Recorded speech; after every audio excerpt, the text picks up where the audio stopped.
Madam Clerk, are you ready? I am, thank you.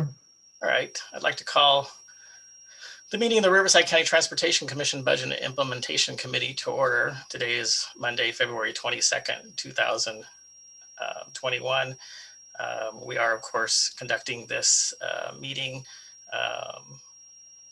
by video conference in accordance with the governor's executive order, and information on how to join the video conference was posted with the agenda. Madam Clerk, we have the roll call.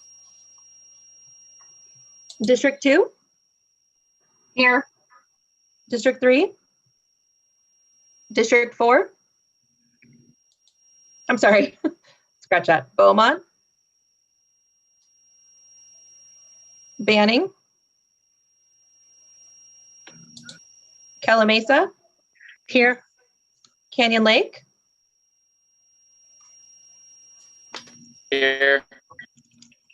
Thank you. Cathedral City? Here. Coachella? Here. Desert Hot Springs? Present. Lake Elsinore? Here. Palm Desert? Palm Springs?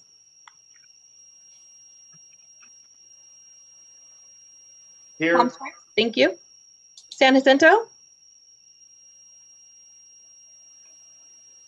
Riverside? Here. Wildemar?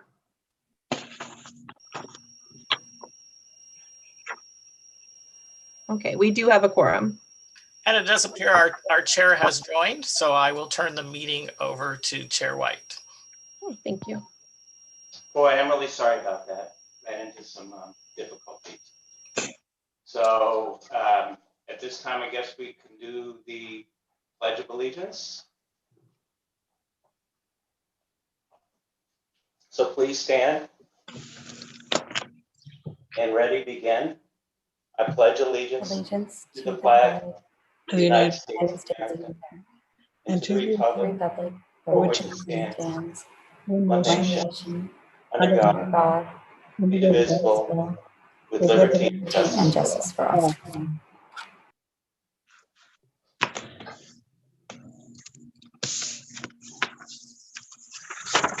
Okay, we'll go to public comments. Are there any public comments, items not listed on the agenda? I'm not seeing anyone with their hand raised, Chair White.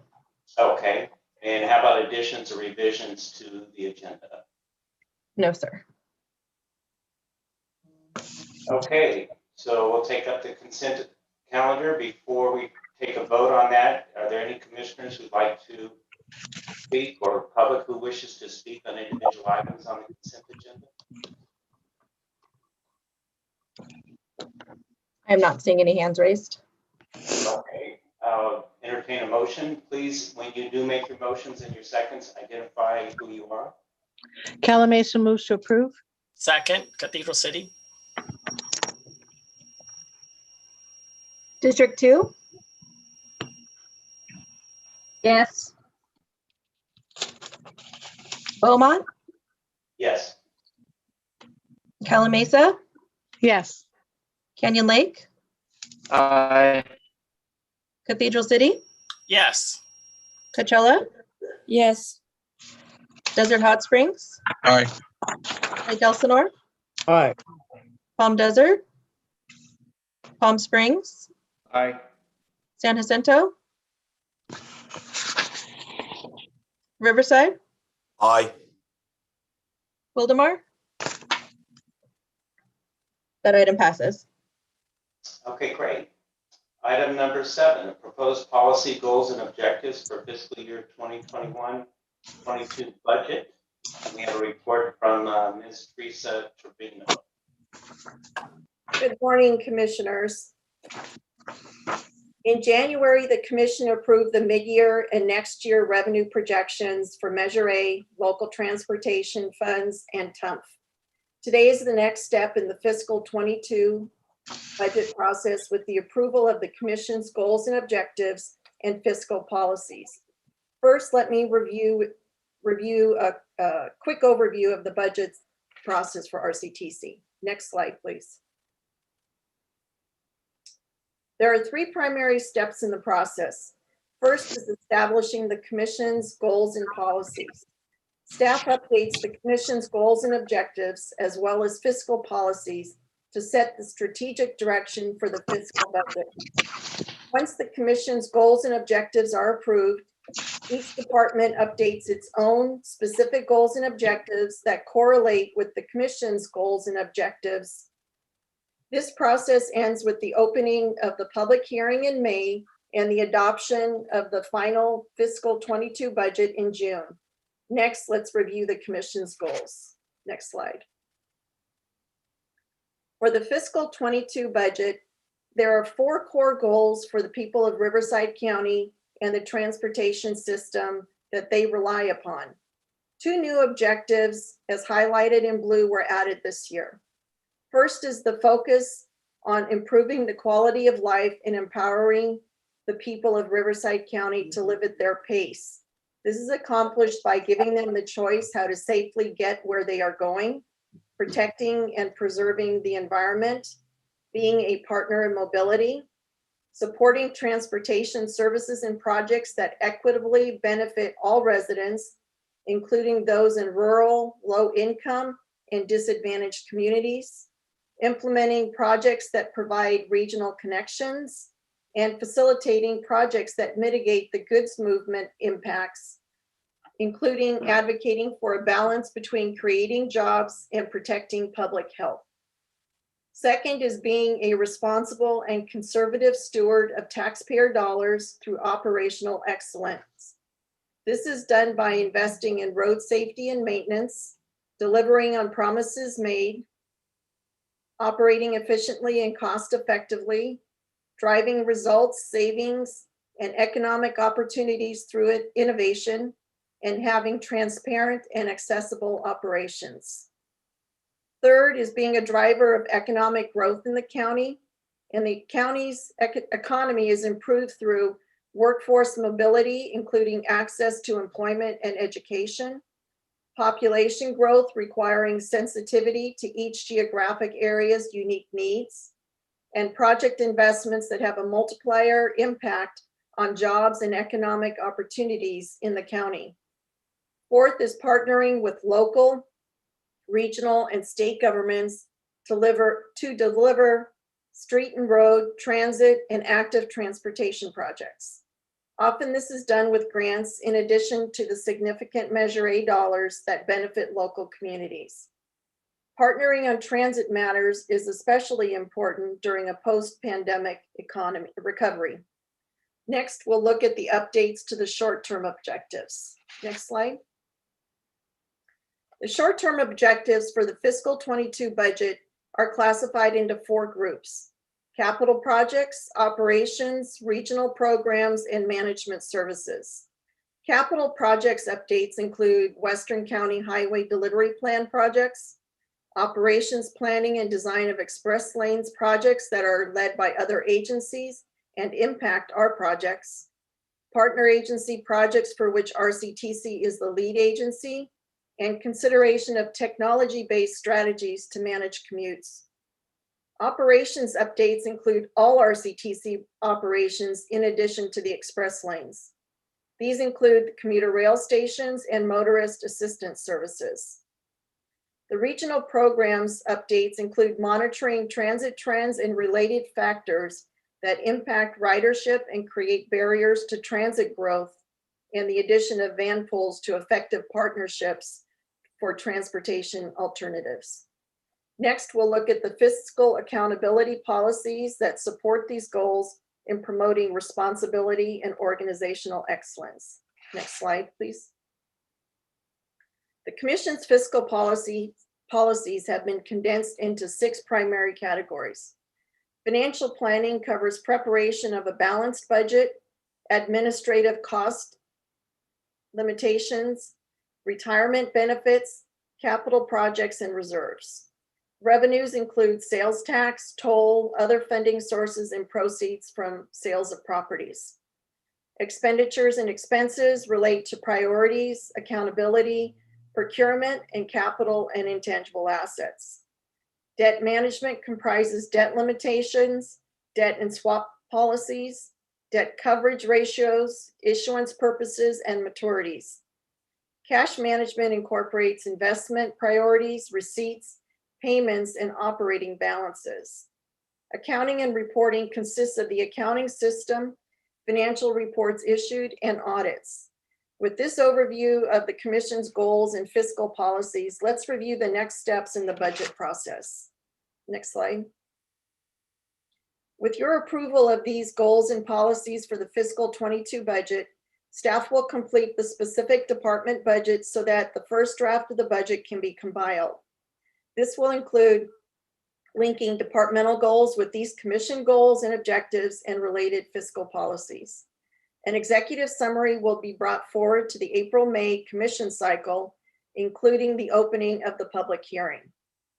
The final budget document will then be brought to the June Commission meeting, including closing of the public hearing and final adoption on June 9th. This concludes my presentation, and I welcome any comments or questions.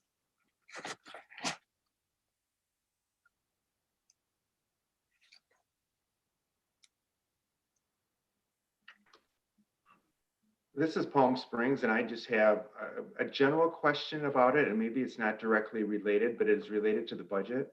You know, as we see places like Beaumont and Banning explode in housing, how do we plan for that in the budget?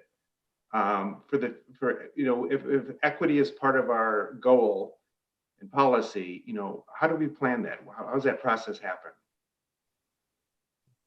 So Teresa, I'll take that one. Okay, thank you. So the challenge we have with the explosive growth in Riverside County is that our priorities are determined by the sales tax measure. So for Western counties, so for Banning and Beaumont, the priority projects that are funded are in either the Measure A expenditure plan and or the TUMF program, frankly. There is no, other than a truck climbing lane on I-10 between, like in the Calamasa region area, there are no improvements planned on Interstate 10 in the sales tax measure.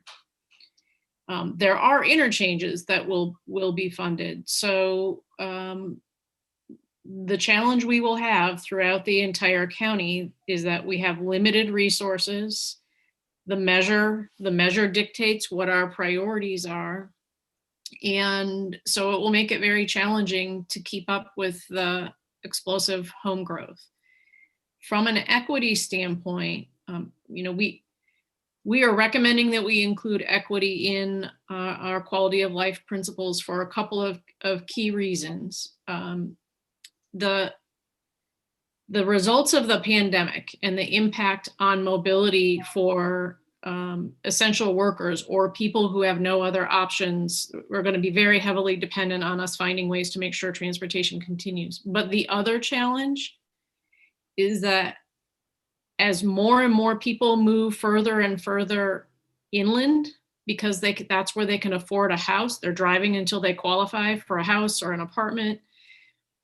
At the same time, the state of California is cutting off financial resources for transportation projects for areas like ours.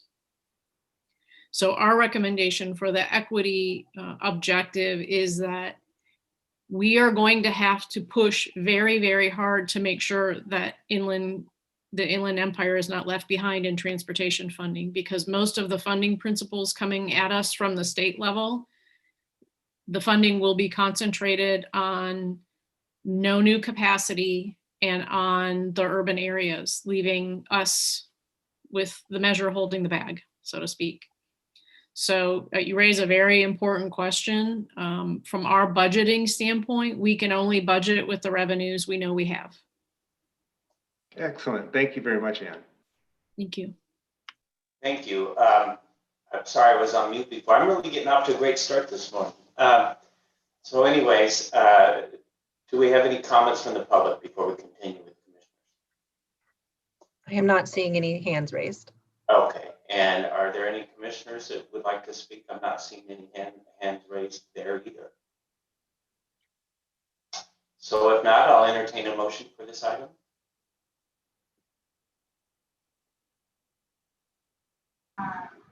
Calamasa moves to approve. District All right. 2 will second. May we have roll call, please? District 2, Yes. Beaumont, Yes. Calamasa. Calamasa, Sorry, yes, I had to unmute. thank you. Canyon Lake,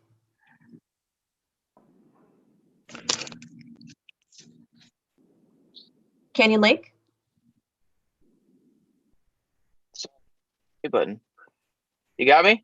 yes, thank you. Cathedral City, Yes. Coachella, Yes. Desert Hot Springs, Aye. Lake Elsinore, Aye. Palm Springs, Aye. Riverside. Aye. Thank you. The item passes. Great. Item number 8, County of Riverside request for additional funds for the Salt Creek Trail. And Jolene Guizzato, I believe we have a presentation. Good morning, Chairman White and committee members. Can you hear me okay? Yes. Great. The Salt Creek Trail is an important regional active transportation facility that benefits the cities of Hemet and Menifee and serves many other nearby communities. As a regional facility, this project provides significant greenhouse gas and public health benefits. The County of Riverside is the lead on the project and received Congestion Mitigation and Air Quality, or CMAQ, federal formula funds through the Commission's 2013 multi-funding call for projects. The construction phase of the project was put out to bid in fall 2019. At that time, bids came in a bit high, and the county requested an increase in CMAQ funding on the project of just under $600,000, which the Commission approved in December 2019. The project was substantially completed just a couple of months ago in December and is open for public use. Unfortunately, the project experienced a couple delays and challenges, resulting in the project being over budget by $478,000. The overage was due to construction delays and expenses related to burrowing owls, COVID-19, mitigation fees for offsite habitat restoration, storm damage repair, materials, and utility relocations.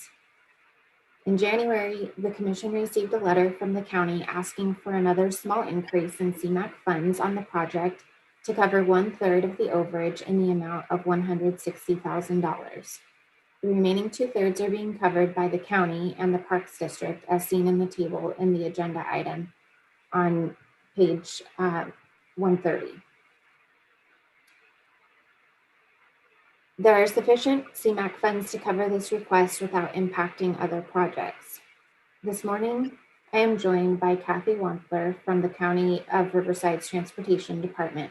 Kathy is the project manager for the Salt Creek Trail project. We're both happy to take your questions, and today staff is recommending the committee approve an increase of CMAQ funds on the project in the amount of $160,000. Great. Is there anyone who wishes to speak on this agenda? Do we have anyone from the public online? I'm not seeing any hands raised. Okay. Any commissioners? I guess we'll move to a motion, please. Move approval, Cathedral City. Beaumont will second that. Second, Desert Hot Springs. And can we have a roll call? District 2, Yes. Beaumont, Yes. Banning, Calamasa, Yes. Canyon Lake, Canyon Lake. Yes. Can you Thank hear you.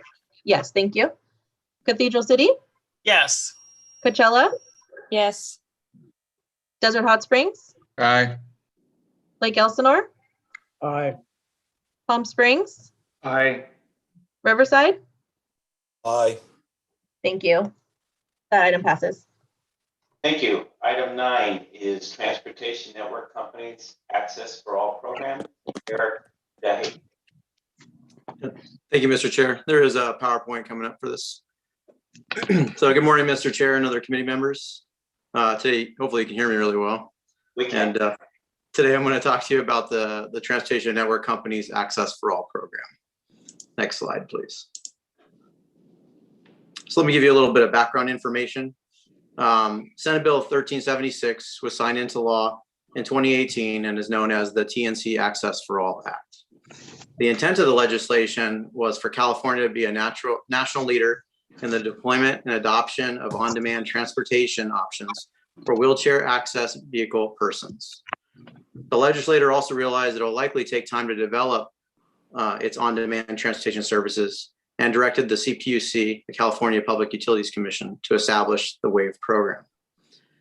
In its research, according to the PUC, persons that require a wheelchair access vehicle wait at least an hour longer than a person that does not require a WAVE using a traditional TNC service. And also traditional demand response service requires advanced reservation, which typically is not on the same day. So what is a TNC? I summarized the legislation in the slide above, but this definition describes companies such as Uber, Lyft, and Via. Next slide, please. So how is the program funded? So through the intent of the legislation, the CPUC defined it as 10 cents per charge that is collected by any TNC, any Uber or Lyft. So when you utilize an Uber or Lyft service, you'll see that charge on your bill. TNCs are also allowed to request offsets quarterly against these fees that are collected. And then approximately $225,000 to $230,000 annually is available for Riverside County. So who would administer the program for Riverside County? Also in the discussions with CPUC, they defined it as these access fund administrators, which were defined as either the MPO or the RTPA for that region. In this case, it would either be SCAG, who is the MPO for Riverside County and for the 6 regions, or RCTC as the Regional Transportation Planning Agency. And if a AFA was not selected, then the CPUC would turn to the state to administer the program. Next slide, please. So I'm here today to ask the commission, the committee, and then the commission for approval to submit the intent to be the AFA to the CPUC for Riverside County. We anticipate that this would take effect in July of this year once the CPUC passes a resolution authorizing RCTC to be the AFA. Right now, the CPUC proceedings are still underway. The guidelines are still under development. There's still a lot of pieces that need to be established. And RCTC, once identified as the AFA or potential AFA, was involved in the development of the guidelines, still in the development of the guidelines. We're anticipating that the estimated completion date is at the end of this calendar year. But as that comes up, we will bring it back to the commission if there's any further changes. Next slide, please. So staff is recommending that we authorize the commission to become the AFA for the TNC Access for All program for Riverside County. Authorize the chair executive director pursuant to legal counsel to review and execute any agreements and or documents related to the TNC Access for All program on behalf of the commission and forward to the commission for final action. And then the next slide is if you have any questions, I'm here to take anything you have. Thank you. I do see a hand raised by Mark Lancaster. Mr. Lancaster, did you have a question or comment? No, I'm sorry. I was trying to get in on agenda item 8. I just wanted to thank the committee and for all your help and of course RCTC staff for your help in getting the additional funding needed for the project. It is a great project. We have a short drone video. I'll try to send that to Lisa and Ann prior to the full commission meeting. So if you guys would like to look at it, it is a pretty nice video. It's 3 minutes long, and it's something I think you guys would enjoy and see how your money's being spent. So again, thank you very much. I appreciate your help on this project. Thank you. Sorry I didn't catch you in time before. I see Commissioner Woods. You have a question or comment? Thank you, Chair White. I'm just curious if the cost to administer the program exceeds $230,000, what happens? So, sir, maybe I misspoke. That's the amount that RCTC would be available to get every year to host a call for projects. That's not how much it would cost us to run the program. That's the revenues that would come in, that we're anticipating that would come in yearly. Great, thanks for that clarification. And Commissioner Gregory, I see you're next. Do you have a question? So thank you. Maybe somewhat related. It sounds like, although there's still a lot of unknowns, that a lot of the goals of this initiative mirror other goals, transportation goals. So it does seem to make sense, and I'm certainly in support of moving forward. But I thought I saw in the staff report, if for some reason this does turn into a huge unfunded mandate or a lot of requirements, that it doesn't make fiscal sense for us to continue. Is there a way to get out? I thought there was something in the report. Yes, yes, Commissioner Gregory. There is a way for us to get out. We just have to inform the CPUC that we no longer would like to be the AFA for Riverside County. They would either turn to SCAG to administer the program, or they would turn to the state to administer the program. All right, thank you very much. Supervisor Spiegel, you have a question. Merman asked the question, but I find it very ironic with our acronyms of, we're asking for approval of the AFA to CPUC for RCTC to become AFA for RC. I mean, you can't beat that in a motion. So with that, I'll move the motion. Or the staff recommendation. What was that? Did we have a second? Second, Cathedral City. Okay. And roll call, please. District 2? Aye. Beaumont? Yes. Calumet? Yes. Canyon Lake?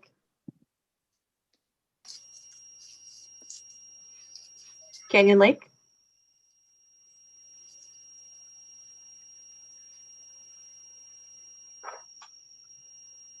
Cathedral City? Yes. Coachella? Yes. Desert Hot Springs? Aye. Lake Elsinore? Aye. Palm Springs? Aye. Riverside? Aye. Thank you. That item passes. Thank you. Next up is a state and federal legislative update from David Minson. Good morning, Chair and committee members. I'm pleased to provide you with a brief update on state and federal activities. I'll begin with the state update this morning. There's ongoing discussion at the state level between CalSTA, Caltrans, and the California Transportation Commission, along with the Self-Help County coalitions concerning the distribution methodology of approximately $912 million in federal transportation funding California is expected to receive as part of the $900 billion Coronavirus Response and Relief Supplemental Appropriations Act Congress passed in December 2020. Almost all of the emergency highway funding is allocated to states for surface transportation block grant eligible projects, one of the most flexible federal transportation allocation sources. The bill's language provides states with the flexibility to use the funds for preventative and routine maintenance, operations, personnel, debt service, and coverage for other revenue losses. The bill language does not, however, specify how much states can or should make use of the different eligibility uses, meaning the state could decide to keep all of the funds or portion them out or a combination of both. Attached to the staff report is a letter from the Self-Help Counties Coalition to CalSTA Secretary David Kim, outlining the need to distribute the majority of the relief funds as locally as possible. In the letter, the coalition recommended using the existing STBG program formula so that funds are directed to priority projects in both urbanized and smaller metropolitan areas. Local government organizations have also voiced their support for local distribution. The CTC held a workshop on February 9th, 2021 to gather recommendations from all stakeholder groups. RCTC, along with other local governmental stakeholder groups, participated in the meeting. The CTC continues to consider stakeholder input and is planning another workshop for this Friday. RCTC will continue to advocate for allocating these funds as local as possible. I will now turn to the federal update. Congress continues to consider the Biden administration's proposed $1.9 trillion COVID-19 relief package, the American Rescue Plan. The legislation is being considered under the budget reconciliation process, which would allow the passage in the Senate with only a simple majority. The House Budget Committee is scheduled to meet February 22nd to consider the 9 of 12 House committee recommendations ahead of a floor vote later in the week. The Senate will then consider the House version. Once this relief bill is completed, Congress will turn to focus on economic stimulus and surface transportation reauthorization legislative packages. I want to quickly mention that the U.S. Department of Transportation announced the schedule for the current round of the Infrastructure for Rebuilding America infra grant program with a shorter time frame to submit applications. For the first time, the US DOT seeks infra projects that address climate change and environmental justice. Projects will be evaluated on whether they were planned as part of a comprehensive strategy to address climate change, or whether they support strategies to reduce greenhouse gas emissions, such as deploying zero-emission vehicle infrastructure or encouraging modal shift, and a reduction in vehicle miles traveled. Racial equity will also be considered in the selection criteria, to the extent that project sponsors have completed equity-focused community outreach, and projects are designed to benefit underserved communities. Project sponsors should consider these factors when submitting their project applications. Before I conclude, I'd also like to mention that I, along with staff from other county transportation commissions from throughout Southern California, are working with Los Angeles Mayor Eric Garcetti's office on a planned meeting of chairs of Southern California's regional transportation commissions to bring regional collaboration for effective transportation for the LA 28 Olympic Games initiative. A meeting is being planned for the chairs of the commissions to meet in early March. I'll circle back with this committee and the commission as those plans are developed. This concludes my report. I'm happy to answer any questions. Thank you. Do we have any questions or anyone wishes to speak on item number 10? Seeing none, we'll go ahead and move on to, we had no items pulled from the consent calendar, so we'll move on to item 12, commissioners and staff reports. If you'd like to speak up, please raise your hand. Seeing none, I guess we can move to adjournment. The next budget implementation committee meeting scheduled to be held 9:30 March 22nd, 2021 via Zoom. And I guess we'll see you all then. Bye. Thank you. Have a good week. I